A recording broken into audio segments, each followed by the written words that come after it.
The only reason Kenny Biros is sorry is because he got caught. And believe me, this is not the first time he's done this. Homicides arise from a wide range of motives: desire, money, rage, retaliation, envy. Even killings that seem random, like those carried out by serial offenders against strangers, usually follow some internal logic that the perpetrator attempts to justify. Yet every so often, a murder occurs that seems to defy explanation altogether. An act so brutal and inexplicable that it feels devoid of any purpose. This case stands as one such example.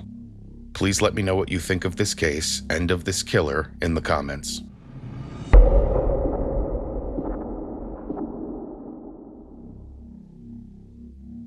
December 8, 2009. Southern Ohio Correctional Facility in Lucasville would be the site of the first execution via the lethal injection of a single drug rather than the traditional 3-drug cocktail. The 51-year-old inmate is brought into the execution chamber and strapped to the gurney. When given the signal, execution staff begins attempting to place the IV lines, both primary and backup, into the man's arm. They make multiple attempts but have difficulty finding a usable vein, and the process takes more than 30 minutes. The single drug that would end the inmate's life was sodium thiopental, a short-acting barbiturate that would render him unconscious without any discomfort and suppress his breathing until death. When the IV lines are finally secured, the drug is administered and begins coursing through the inmate's body.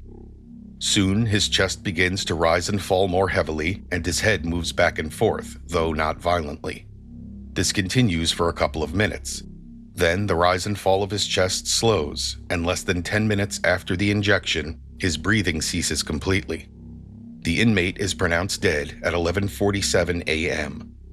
His death, whether viewed as justice served or another troubling exercise of the death penalty, had been a peaceful one.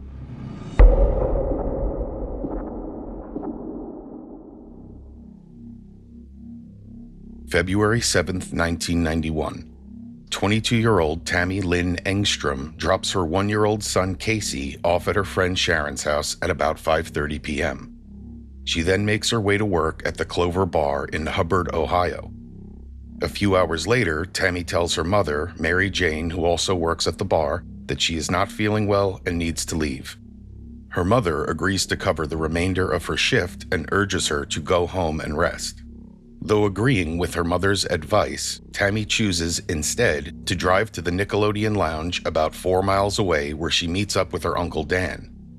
They pass a few hours catching up while enjoying several drinks at a booth in the bar. By midnight, Tami is feeling the effects heavily and passes out in her seat, sliding onto the floor. Her uncle helps her back into her seat, assisted by another man who'd come into the bar about an hour earlier and been lingering nearby. When the bar closes about an hour later, both men accompany Tami outside. She is still unsteady but insists on driving herself home. Her uncle takes her car keys from her as she is clearly too intoxicated to drive. The man who had been drinking with them volunteers to take her for coffee to help sober her up, indicating that he will bring her back to the parking lot where she can meet back up with her uncle before driving herself home. Uncle Dan knows the man as an acquaintance, as he is a regular at the bar, so he agrees. They leave in the man's car at about 1:15 a.m. Dan waits there for a few hours while talking with friends, but the man does not return with his niece. Tami's husband since 1988, Andy Engstrom, had visited the Clover Bar after he got off work at 11 to bring her a gift. Her mother informed him that she'd gone home sick 2 hours earlier. Andy drove home but found that Tami was not there. He visited their friend and babysitter Sharon's house and asked that she continue to watch their son while he went to look for Tami. He spoke with Tami's sister Deborah, who suggested that she may have gone to the Nickelodeon Lounge. Andy called the bar at about 1:10 a.m. and was informed that Tami had already left with her Uncle Dan. After driving around in search of his wife for a while longer, he returned home and awaited her arrival. Assuming that she would be home soon, he eventually fell asleep. When he awakens, however, Andy is alarmed to find that Tami has still not returned. It is about noon by now, and when he drives back to the Nickelodeon lounge, he sees that her car is still parked in the lot. He contacts Tami's Uncle Dan, who tells him that she had left the bar with an acquaintance of his. Andy then looks the man up and finds his home address. When Andy confronts the man at his home, the man calmly explains that, while on the ride to get Tami coffee and sober her up, she'd woken up and insisted on being driven back to the Nickelodeon. While he was turning the car around to do so, she suddenly, quote, freaked out, got out of the car, and started running through people's yards, unquote. He attempted to follow her, but Tami was raising such a ruckus that he became worried someone would call the police. He didn't want to be arrested for DUI, so he got back into his car and drove off. As they had only traveled about a quarter mile from the Nickelodeon, he assumed that she would make it back there safely and drive herself home. Before departing, Andy angrily warns the man that if Tami does not turn up quickly, the police will be coming for him. By this time, Tami's entire family is out searching for her. Many of them visit the man's house to question him that day, and he tells each of them the same story. He even assists them with their search at one point. They remain wary of the man, however, and continue to warn him, with Tami's mother and brother threatening to kill him, and one of her uncles promising to rip his heart out if they learn that he has harmed Tami. Finding nothing while searching on their own, Andy reports Tami missing with the Sharon, Pennsylvania Police Department. On February 9th, the man last seen with Tami agrees to report to the police station for questioning. Officers quickly notice that he has fresh scratches on his hands and a cut over his right eye. His explanation is that he'd cut his hand while breaking a window to get into his own house, and that the cut above his eye had occurred while he was chopping wood in his yard. They then moved on to the incident in question, and the man repeats the story he'd given to Tami's family members. But the questioning officer continues to press him, insinuating that there had to have been more that caused Tami to leap from his moving vehicle. Perhaps he had touched Tami while she was in his car. Eventually, the man gives in and says that he had, in fact, done something, quote, very bad. He then goes on to present a new version of his story.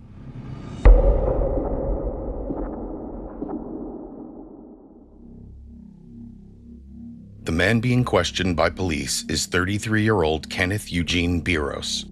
He lives in Brookfield Township, Ohio, with his mother and brother.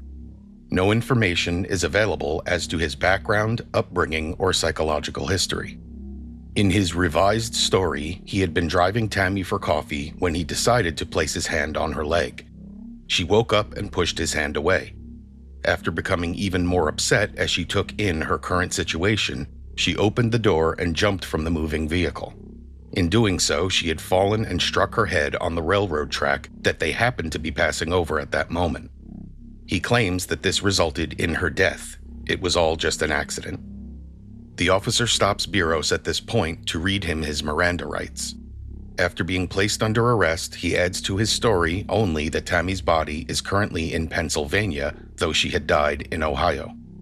When questioned as to the specific location, he asks to speak with an attorney, effectively ending the police interrogation. After conferring with a lawyer, however, he agrees to lead police to Tami's body.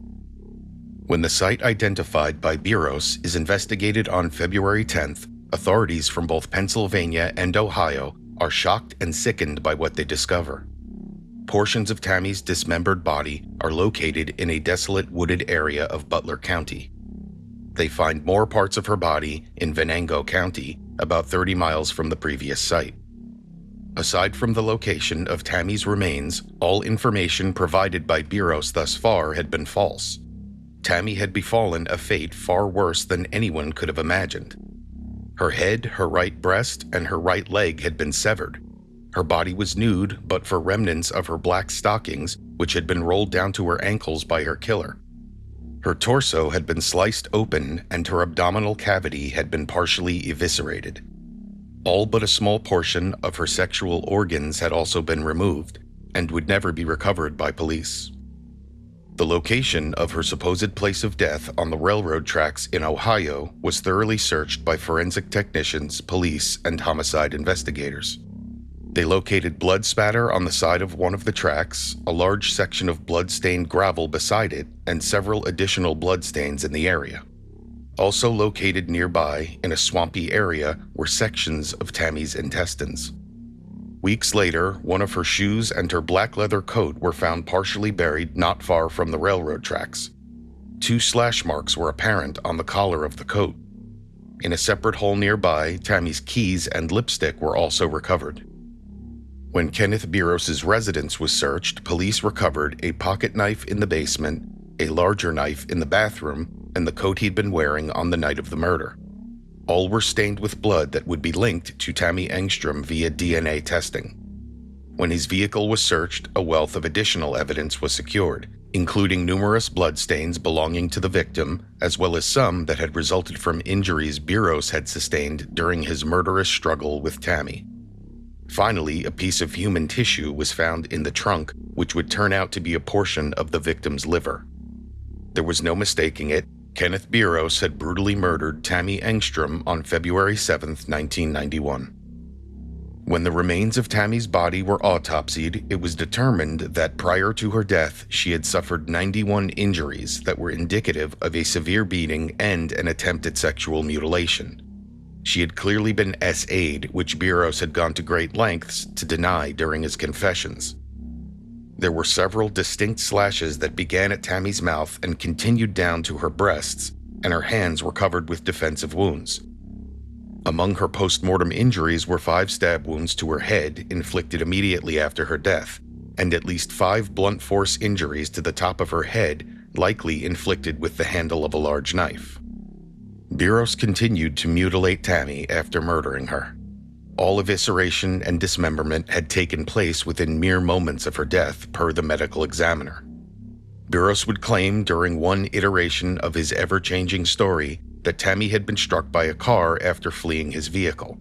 The medical examiner ruled this out completely when testifying at trial. Her cause of death, after being brutalized, was asphyxia, and it had lasted for between 4 and 5 minutes, during which she retched and vomited. The killer had not choked her. He had ended her life by continuously covering her nose and mouth. Everything about this crime was reviling in its brutality. The killer, without any doubt, harbored an intense and disturbing degree of anger.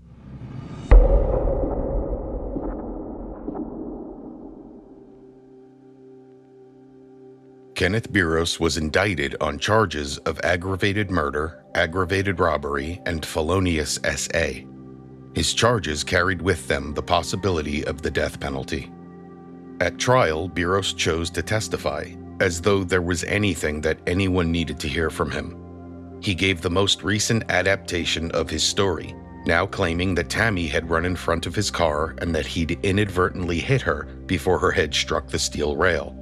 When he went to check on her, he rolled her over onto her back and she pushed him away while screaming, swearing, and throwing rocks at him. He then pulled out his pocket knife simply to calm her down. In her hysterical state, however, she grabbed the knife and a struggle ensued. Biros pinned her down and placed his hand over her mouth until she stopped struggling. It was only when he removed his hand that he realized she was dead. Frustrated by Tami's choices and actions, which had apparently placed him into this predicament, he then stabbed her several times. After returning home where he tended to his wounds, he returned to the body. Biros claimed to have been filled with rage because she had, quote, just destroyed my life. Driven by this rage, he began cutting at her body. He removed her clothes because they were, quote, in the way, dragged her into the woods, stole her ring because it was, quote, cutting into my hand, and attempted to bury her in a shallow grave that she would not fit into. He then dismembered her body and buried her in a couple of separate holes. After finally burying her clothing, he returned home. The following morning, he found her purse in his car. He decided to burn the pesky reminder of the woman who'd ruined his life in his mommy's fireplace. He then washed his car, attempting to remove any traces of evidence that Tami may have left behind. Later that day, after being threatened by members of Tami's family, Biros decided to move her body. Late at night, he retrieved her remains and drove to Pennsylvania to dispose of them in a couple of separate locations there. Quite interestingly, though able to recall many minute details of his crimes, Biros was somehow unable to remember what he'd done with the portions of Tami's intimate areas that he had removed and apparently taken with him, as they were never found by investigators. Also revealed at trial was the fact that, on the morning after the murders, Biros' mother had found Tami's gold ring on her bathroom floor and questioned him about it. In his usual form of imbecilic denial, he claimed to know nothing about it, but took the ring and hid it in the ceiling of one of the rooms in Mommy's house. Ultimately, Biros claimed not to have had any intentions of harming Tami Engstrom on the night he killed her. It was all just circumstantial, and of course, he was a victim of those circumstances. In no way should he be looked at like a murderous, rage-filled butcher. With his useless words evaporating into the ether, appropriately unconsidered, the jury found Kenneth Biros guilty on all charges. He was sentenced to death for the murder of Tami Engstrom. In prison, while appealing his case constantly, Biros was found on several occasions with improvised weapons. He lived in constant fear. As we so often see when a brutal killer is revealed, he was simply a scared little man.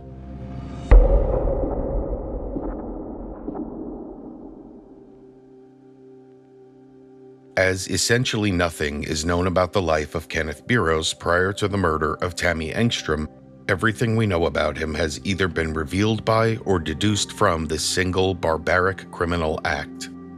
His victim, seeming to have been targeted and secured opportunistically, was an attractive young woman he had fixated on at a bar. Unknown to her, but known to her uncle, Biros placed himself into her orbit via what can be described as an act of predatory positioning. He SA'd her, killed her, dismembered her body, and scattered her remains across multiple locations. The defining feature of his crimes was the utter brutality. Kenneth Biros' violence was rage-driven, which suggests that things had escalated suddenly that night rather than having been premeditated. However, he no doubt had all of the needed rage and intent at the ready when the opportunity presented itself to him. He was, essentially, an emotionally and physically volatile time bomb capable of acts of savage inhumanity. Unable to regulate his anger and exacerbating it with the consumption of alcohol, another element of his emotional dysregulation was revealed, this being the sexual aspect. His aggression was deeply intertwined with a sexually sadistic component, and there was very clearly a power or control dynamic involved in the murder. This cocktail of rage and sexual aggression is very often found in killers who've experienced significant frustration based on patterns of rejection. They experience a strong need for domination and often convert their dysfunctional anger and frustration into mechanisms for attaining it. The fact that Biros dismembered Tami after killing her is significant to his psychology. In addition to the practical motive of hiding evidence is the emotional disturbance required to carry out such wretched acts. He continued to exercise his total control over and domination of his victim even after her death. Biros displayed a mixed profile in terms of classifiable murderous traits. There were organized elements to his crimes, finding his victim at a public place and scattering her remains. But the brutality and overkill apparent in the murder and the leaving behind of extensive evidence reveal the actions of a disorganized killer. He was obviously not a sophisticated criminal, and he was too impulsive and dumb for the long-term planning that allows some killers to get away with their crimes. Unlike a serial killer, he was a rage-driven, opportunistic killer who acted under great emotional internal pressure that he was too weak-minded to control. Digging into his psychology, as much as can be done given the available information, reveals that he exhibited many traits of the antisocial personality. He showed no signs of empathy or remorse after his crimes, was more than willing to deceive authorities, and clearly disregarded social and legal boundaries. His actions, particularly the brutality of the murder and his post-offense behavior, strongly suggests emotional detachment. Coupled with these severe antisocial traits were his sexually sadistic tendencies. He derived sexual arousal and gratification by inflicting suffering on his victim. This psychological makeup typically points to a high-risk individual who is very likely to be a repeat offender. With no major mental illnesses or impairments identified during his psychological evaluation, we're left with a killer who was not insane, but profoundly disoriented in personality and impulse control. His violence was rooted in rage, a need to dominate and degrade, and the defiant gratification he got from killing. He was not delusional, he was sick beyond the reach of help or hope. With all psychological exploration laid aside, the absence of a visible pattern in Kenneth Biros' behavior makes the killing of Tami Engstrom all the more unsettling. It challenges the assumption that such acts are always preceded by obvious warning signs. Sometimes the most disturbing truth is not what we can trace, but what we can't. In cases like this, the story doesn't begin with a series of clues. It begins abruptly, with irreversible consequences that ultimately leave more questions than answers. Kenneth Biros' death, witnessed by 3 members of Tami Engstrom's family, was ultimately far too peaceful with the knowledge of what he had put their loved one through. Her mother, who watched Biros die from her wheelchair, breathing with the aid of an oxygen tank, joined in the applause that swelled when the killer ceased breathing in the execution chamber. They were glad that he was finally gone, and they experienced some small measure of closure, but the man who took Tami from them had still experienced the easiest possible way out, which would remain with them forever. Sadly, Tami's mother would pass away only 12 days after witnessing Biros' execution. Tami's husband, Andy Engstrom, had died of a heart attack 4 years earlier and, according to friends and family, had never recovered from the death of his wife. Kenneth Biros had feigned an apology after being sentenced to death for his crimes, but no one felt any hint of meaning or sincerity in his words. Additionally, for them, 18 years was far too long to wait to see justice served. There were no signs of pain or suffering when Kenneth Biros passed from this world. Per Tami's sister, he should have died in the electric chair, and per her brother, Biros was a coward in life who remains a coward in death. Thank you for listening. All the torture that he inflicted on my poor sister, a total stranger. He's got her out there in the woods for hours and hours, beating, molesting, robbing her, and he gets to go to sleep peacefully like that. We have no other options, and that's what's sad. And he had a family, he picked on a girl who had a family that came looking for him this time. And we found him. And he got scared, he got sloppy, and that's why he got caught. Or he'd probably still be running around today doing the same thing.